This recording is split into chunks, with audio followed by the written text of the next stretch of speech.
Magandang araw. Narito na ang pinakahuli sa lagay na ating panahon ngayong araw ng Tuesday, February 24, 2026. Narito ang ating latest satellite image kung saan easterlies na nga lamang ang nakakaapekto sa ating bansa at hindi na nga nakaapekto yung amihan o northeast monsoon.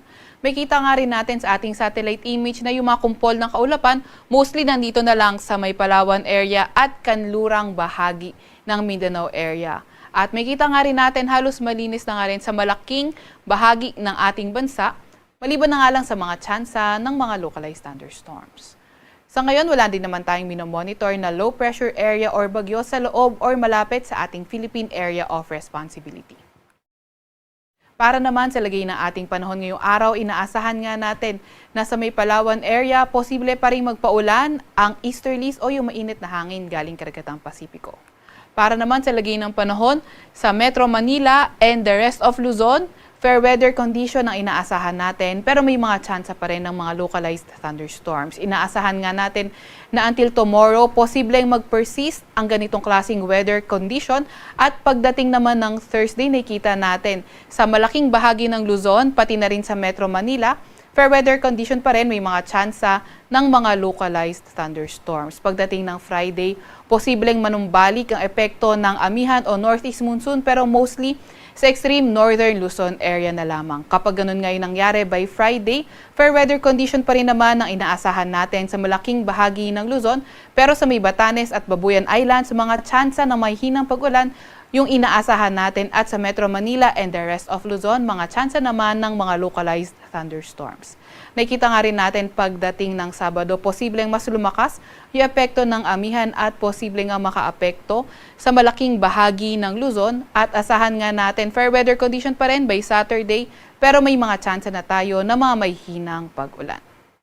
Agwat ng temperatura ngayong araw sa Metro Manila ay 23 to 31 degrees Celsius. Sa Baguio naman ay 15 to 25 degrees Celsius, 23 to 31 degrees Celsius sa Maylawag at 22 to 32 degrees Celsius naman sa May Tugigaraw. Agwat ng temperatura ngayong araw sa Legazpi ay 25 to 32 degrees Celsius at 23 to 29 degrees Celsius naman sa May Tagaytay.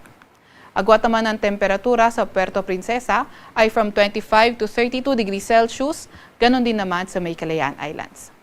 Para naman sa lagay ng panahon sa Visayas at Mindanao area, nakita nga natin ng easterlies.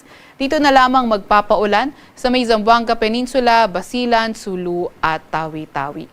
Sa nalalabing bahagi ng Mindanao, pati na rin sa may Visayas, asahan naman natin yung partly cloudy to cloudy skies condition at may mga tsansa ng mga localized thunderstorms. Inaasahan nga rin natin yung ganitong weather condition ay magper-persist until tomorrow.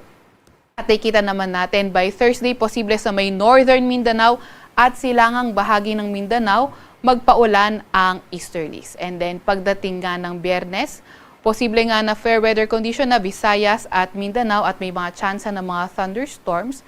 Pero pagdating naman ng Sabado, posible na dito sa may silangang bahagi ng Mindanao, magpaulan ang easterlies. Agwat ng temperatura ngayong araw sa Cebu at Iloilo ay 25 to 31 degrees Celsius. Sa may Zamboanga Peninsula naman ay 25 to 32 degrees Celsius, 23 to 31 degrees Celsius sa may Cagayan de Oro at 24 to 32 degrees Celsius naman sa may Davao. Sa Tacloban naman ay 25 to 30 degrees Celsius. Wala pa rin naman tayong nakataas na gale warning sa kahit anong dagat baybayin ng ating bansa. Sa Kalakhang, Maynila, ang araw ay sisikat ng 6:16 ng umaga at lulubog mamayang 6:03 ng gabi.